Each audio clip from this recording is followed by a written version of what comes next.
बच्चू कडूंनी आंदोलन मागे घेतलं. आम्हाला कर्जमाफी कधी मिळणार याची तारीख मिळाली. 30 जून 2026 पूर्वी कर्जमाफीचं आश्वासन मिळालं. बच्चू कडू यांची प्रतिक्रिया. शेतकऱ्यांच्या कर्जमाफीचा निर्णय 30 जून 2026 पर्यंत घेणार. सह्याद्रीवरच्या बैठकीनंतर मुख्यमंत्री फडणवीसांची मोठी घोषणा. कडूंच्या शिष्टमंडळाची निर्णयाला सहमती. कर्जमाफीवर बैठक सुरू असताना सरकारचा GR. शेतकऱ्यांच्या कर्जमुक्तीसाठी उच्चाधिकार समितीची स्थापना. परदेशींच्या अध्यक्षतेखाली 9 सदस्यीय समिती स्थापन. येत्या 6 महिन्यामध्ये समितीला कर्जमाफी संदर्भात अहवाल सादर करण्याचे आदेश. पुणे जैन बोर्डिंग जमीन व्यवहार प्रकरण. धर्मादाय आयुक्तांकडून जमीन व्यवहार रद्द करण्याचे आदेश. ट्रस्टला दिलेले 230 कोटी कोर्टाच्या आदेशानं परत मिळणार. स्टॅम्प ड्युटी परत मिळवण्यासाठी कायदेशीर लढा लढावा लागणार. जैन बोर्डिंग जमीन गैरव्यवहार प्रकरणी रवींद्र धंगेकरांकडून पोलिसात तक्रार दाखल. गरज पडल्यास पोलीस आयुक्तांनाही भेटणार. धंगेकरांची माहिती. जमीन व्यवहार रद्द झाला ही समाधानाची बाब. जैन बोर्डिंगच्या आडून काहींकडून राजकीय आरोप. केंद्रीय मंत्री मुरलीधर मोहोळांची प्रतिक्रिया. तर संबंध नसताना माझं नाव जोडलं, मोहोळांचं वक्तव्य. गौतम अदानींनी शरद पवारांची भेट घेतली. सिल्व्हर ओकवर शरद पवारांच्या निवासस्थानी दोघांमध्ये भेट. भेटीचं कारण स्पष्ट. सिल्व्हर ओकवरून शरद पवार आणि अदानी एकत्र बाहेर निघाले. कल्याण डोंबिवलीमधील भाजपा आमदार सुलभा गायकवाड आणि माजी नगरसेवक महेश गायकवाड एकत्र. रस्त्याच्या पाहणी दौऱ्यासाठी दोघे एकत्र आल्यानं चर्चा. सुलभा गायकवाड यांचे पती माजी आमदार गणपत गायकवाड यांनी महेश गायकवाडांवर केला होता गोळीबार. मंत्री माणिकराव कोकाटेंच्या बदनामी प्रकरणी पोलिसांचा कोर्टामध्ये अहवाल सादर. रम्मी प्रकरणी रोहित पवारांनी माफी मागितली नाही. कोकाटेंकडून कोर्टात अब्रू नुकसानीचा दावा दाखल. पवईमध्ये 17 मुलांना ओलीस ठेवणाऱ्या रोहित आर्याचा एन्काउंटरमध्ये मृत्यू. API अमोल वाघमारेंकडून रोहित आर्याचा एन्काउंटर. मुलांना वाचवताना पोलिसांनीही प्रत्युत्तर दाखल आर्यावर गोळी चालवली. रोहित आर्याच्या एन्काउंटरचा तपास मुंबई गुन्हे शाखेकडे वर्ग. रोहित आर्यानं 17 मुलांसह 2 जणांना डांबून ठेवलं होतं. API अमोल वाघमारेंकडून मुलांना वाचवताना आरोपीचा एन्काउंटर. घडलेला प्रकार अत्यंत दुर्दैवी. दीपक केसरकरांची प्रतिक्रिया. रोहित आर्यानं चुकीचं पाऊल उचलल्यानं पुढील प्रकार उद्भवला. पवईतील रोहित आर्या एन्काउंटर प्रकरणावर दीपक केसरकर यांची प्रतिक्रिया.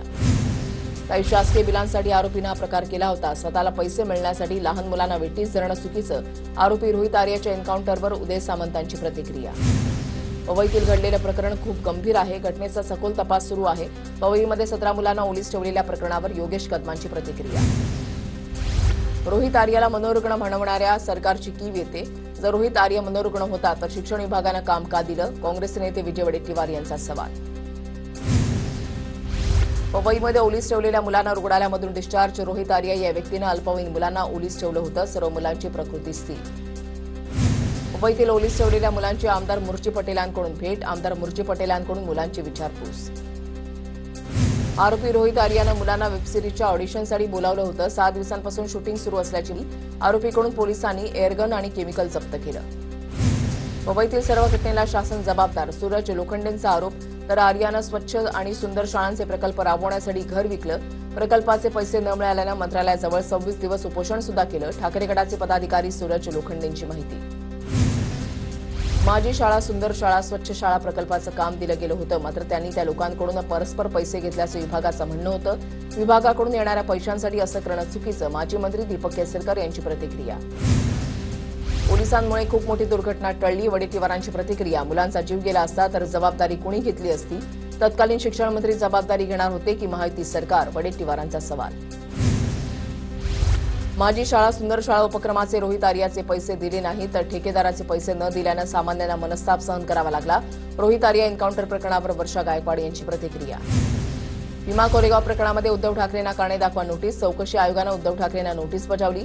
प्रकरणाशी संबंधित कागदपत्र सादर करण्याबाबत दाखल अर्जावर प्रतिसाद न दिल्यानं नोटीस. मनसेच्या रंगशारदामधील मेळाव्यामध्ये ईव्हीएम मशीन आणि व्हीव्हीपॅटचं प्रात्यक्षिक. वोट चोरी कशी होते याचं सादरीकरण. व्हीव्हीपॅटला असलेल्या काळ्या काचेचा वापर करत वोट चोरी होत असल्याचा आरोप. लोक आपल्याला मतदान करतायत पण ईव्हीएमच्या भानगडींमुळे पराभव होतोय. राज ठाकरेंचं मेळाव्यामध्ये वक्तव्य. 1 तारखेच्या मोर्चाचा आवाज दिल्लीमध्ये गेला पाहिजे. राज ठाकरेंचं मेळाव्यातून आवाहन. तुम्ही हरले की ईव्हीएमची चूक असते. थोडं तरी आत्मपरीक्षण करा नाहीतर कायम हरत राहाल. राज ठाकरेंच्या भाषणावर प्रवीण दरेकरांची टीका. किल्ल्यांवरील नमो टुरिझम सेंटर फोडून टाकणार. पंतप्रधानांच्या 75व्या वाढदिवसाच्या निमित्तानं सुरू होणाऱ्या सेंटर्सवरून राज ठाकरेंचा एकनाथ शिंदेंवर निशाणा. मुख्यमंत्रीपद मिळालं पाहिजे म्हणून किती लाचारी करायची असाही टोला. 1 नोव्हेंबरच्या सत्याच्या मोर्चाबाबत विरोधकांची तासभर बैठक. ठाकरे बंधू आदित्य ठाकरे, जितेंद्र आव्हाडांसह काँग्रेसचे ज्येष्ठ नेते बैठकीमध्ये सहभागी. 1 नोव्हेंबरच्या मोर्चाचं नियोजन अनेक दिवसांपासून सुरू होतं. आम्ही प्रश्न भाजपला नाही तर निवडणूक आयोगाला विचारणार आहोत. संदीप देशपांडेंची प्रतिक्रिया. ठाकरेंचा मोर्चा म्हणजे फॅशन शो. हा फॅशन शो फ्लॉप करण्याचं काम मुंबईकर करतील. 1 नोव्हेंबरच्या विरोधकांच्या मोर्चावर नवनाथ बन यांची टीका. बातमी आहे नाशिकमधून. सटाण्यामध्ये फाक्षी ग्रामस्थांचा बिऱ्हाडसह मुक्काम आंदोलन. सटाणा तहसील कार्यालयाच्या बाहेर ग्रामस्थांकडून हे आंदोलन केलं जात आहे. खासगी जागेवरील कुंपणाच्या विरोधात तक्रार करूनही कारवाई नाही असा आरोप ग्रामस्थांचा आहे. गावातील मुख्य रस्ता बंद झाल्याची ग्रामस्थांची तक्रार आहे. मुख्य रस्ता बंद झाल्यानं संतप्त ग्रामस्थांकडून आंदोलन सुरू आहे. राज ठाकरेंच्या आदेशानंतर मनसेकडून राज्यभर मतदार यादी तपासणी मोहीम. चारकोप विधानसभा मतदारसंघामध्ये मतदार यादीमध्ये एकाच व्यक्तीचं दोनदा नाव, मात्र दोन्ही नोंदींमध्ये फोटो वेगळे. मतदार यादीमधील दुबार नावं वगळण्याचे राज्य निवडणूक आयोगाचे निर्देश. हमीपत्र लिहून दुबार मतदारांकडून कोणत्या केंद्रावर मतदान करणार याबाबत अर्ज घ्या. आयोगाचे संबंधित अधिकाऱ्यांना आदेश. पनवेलमधील मतदार यादीमध्ये अजब प्रकार समोर आलेला आहे. मतदार यादीमध्ये मतदाराचं नाव रर ह तर पतीचं नाव कक दद.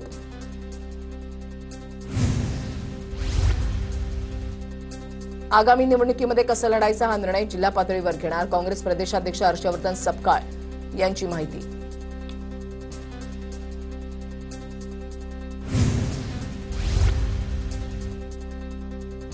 क्रीडा मंत्री कोकाटे ऑलिम्पिक असोसिएशनच्या निवडणुकीमध्ये दबाव आणतायत. आमदार संदीप जोशींचा आरोप.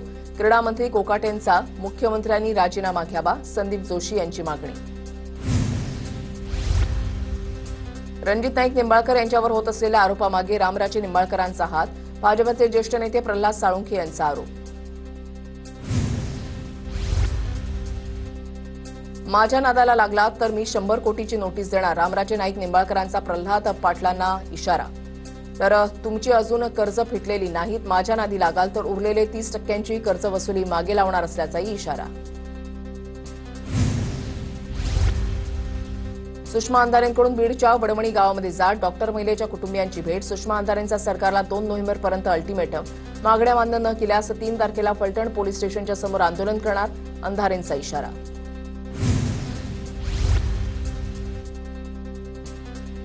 फलटणमधील महिला डॉक्टरच्या कुटुंबियांशी उद्धव ठाकरेंचा फोनवरून संवाद.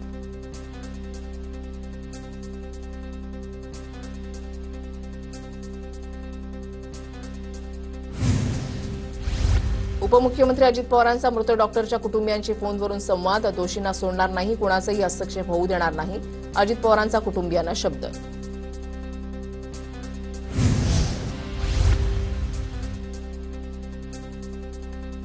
महिला आयोगाचं अध्यक्षपद धोक्यात असल्याची चर्चा. फलटण प्रकरणामध्ये चाकणकरांची भूमिका अजितदादांना पटली नाही. पीडितेच्या कुटुंबियांशी बोलताना अजित पवारांचं मोठं विधान.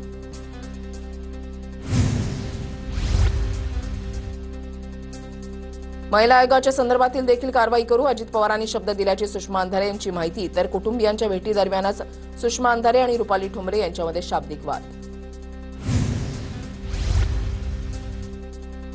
रक्षकच भक्षक झालेत. महिला डॉक्टरवर पोस्टमॉर्टम रिपोर्टमध्ये फेरफारसाठी रणजितसिंह निंबाळकरांचा दबाव होता.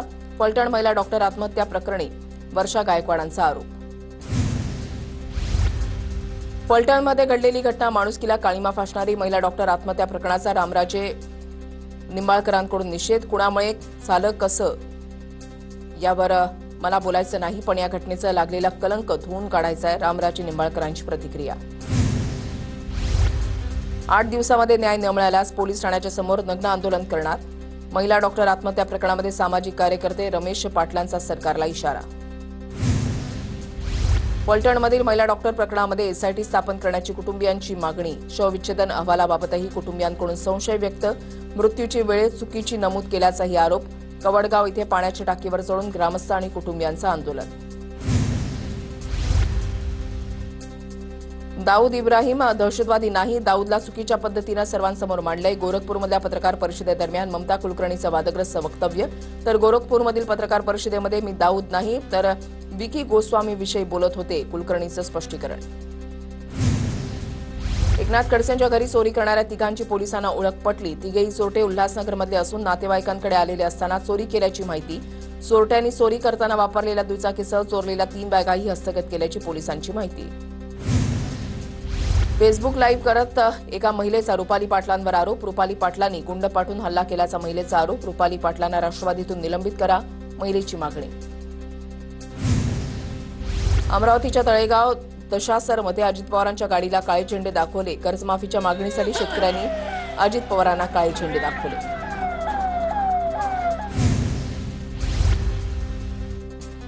जयश्री आगवणेंनी स्वतःच्या सासऱ्यांचा खून केला होता.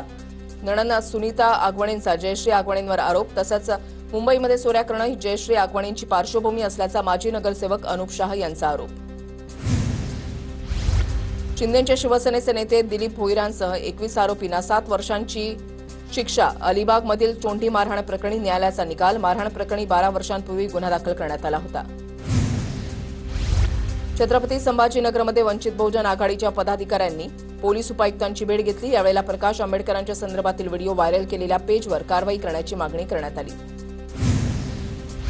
भाजप युवा मोर्चा प्रदेशाध्यक्ष अनुप मोरे यांचा अखेर राजीनामा. प्रदेशाध्यक्ष रवींद्र चव्हाणांकडे दिला राजीनामा.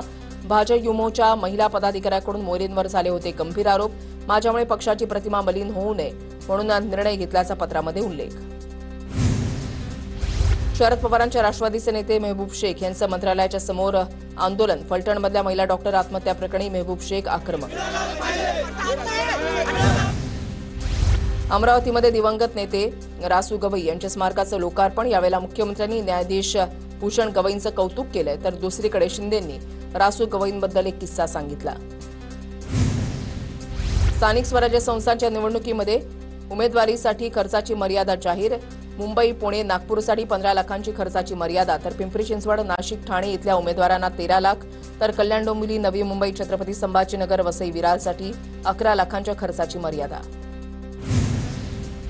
राष्ट्रवादी काँग्रेस पक्षाची 3 ते 7 नोव्हेंबर पर्यंत मॅरेथॉन आढावा बैठक. वरळी डोममध्ये सलग 5 दिवस आढावा बैठक. स्थानिक स्वराज्य संस्थेच्या निवडणुकीच्या निमित्तानं बैठकीचं आयोजन. 2 वेळा राज्यस्तरीय मेळावा रद्द झाल्यानंतर आता बैठकीचं आयोजन. लाडकी बहीण योजनेसाठी सामाजिक न्याय विभागात 10 कोटी. सामाजिक न्याय विभागाकडून 410 कोटी 30 लाखांचा निधी वितरित. 18 नोव्हेंबरपूर्वी केवायसी पूर्ण करण्याचं आवाहन.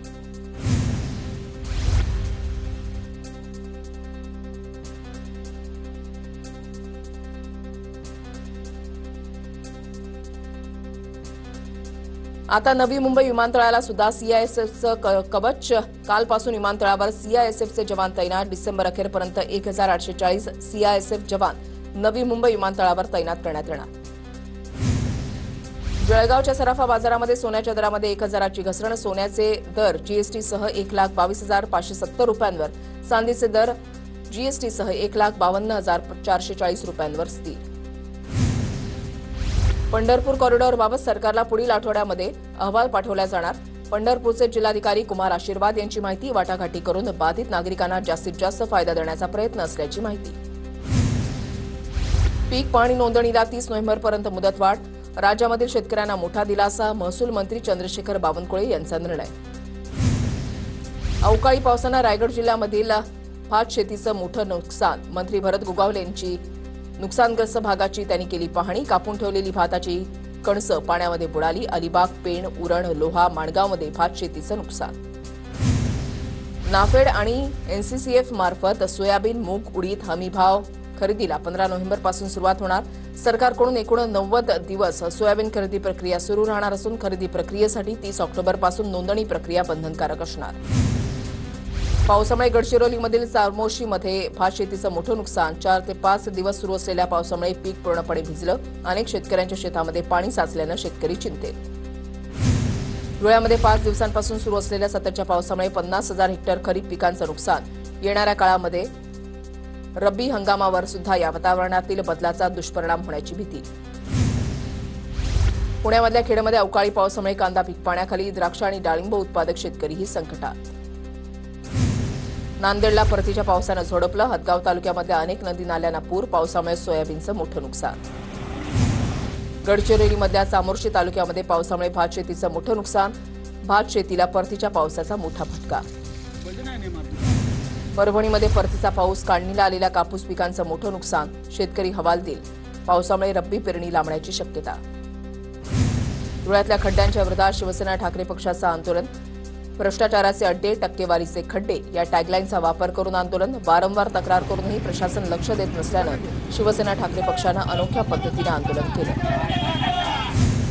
धुळे राष्ट्रीय महामार्गावरील साक्री ते कोंडाईबारी घाट रस्त्याची दुरवस्था. खड्ड्यातून मार्ग काढताना वाहन चालकांची कसरत. तत्काळ रस्त्याची डागडुजी न केल्यास आंदोलन करू, राष्ट्रवादी युवक काँग्रेसचा इशारा. सटाणा तहसील कार्यालयाच्या बाहेर भाक्षी ग्रामस्थांचा मध्यरात्री बिऱ्हाडासह मुक्काम आंदोलन. खासगी जागेवरील कुंपणाच्या विरोधात वारंवार तक्रारी करूनही कारवाई न केल्यानं ग्रामस्थ आक्रमक. आंदोलनामध्ये ज्येष्ठ नागरिकांसह महिला मोठ्या प्रमाणात सहभागी. चाळीसगाव तालुक्यामधल्या कन्नड घाटामध्ये दरड कोसळली. गेल्या 4 ते 5 दिवसांपासून सुरू असलेल्या पावसामुळे दरड कोसळली. कोणतीही जीवितहानी नाही, काही काळ वाहतूक ठप्प.